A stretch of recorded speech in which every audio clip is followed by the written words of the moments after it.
Stove వెలిగించుకుందాం. Pan పెట్టుకొని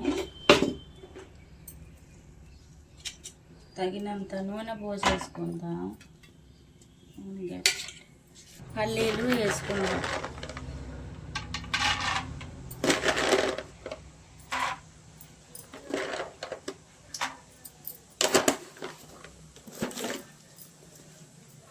పల్లీలు వేసుకున్నాం కాక ఫ్రై అయ్యాక వేయించుకోవాలి.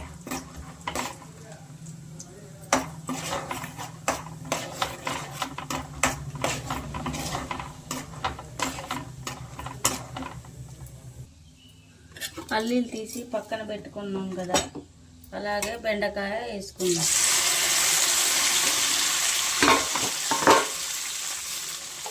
కొన్ని పోపు గింజలు వేసుకుందాం. అలా కొంచెం అంతా పసుపు వేసుకోవాలి, కలుపుకోవాలి.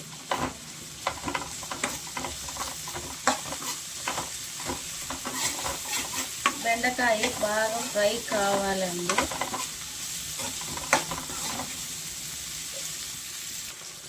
బెండకాయ బాగా ఫ్రై అయిపోయిందండి. అలాగే ఇందాక వేయించి పెట్టుకున్న పల్లీలు, ఎల్లిపాయ కారం అండి వేసుకుందాం.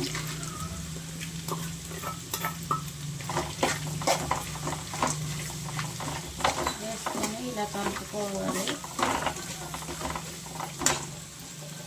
అలాగే కొంచెం అంతా సాల్ట్ వేసుకోవాలి.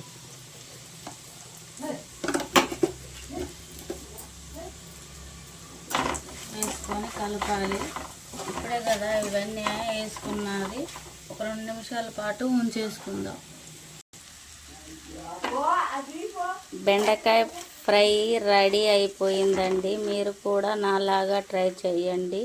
Your Janu cooking channel like చేయండి, షేర్ చేయండి, సబ్స్క్రైబ్ చేసుకోండి ప్లీజ్ అండి. సబ్స్క్రైబ్ చేసుకున్న వాళ్ళు మళ్ళీ వెనక్కి తీసుకుంటున్నారండి. ఎందుకండి అలా చేస్తున్నారు? ఉంటా మరి, బాయ్.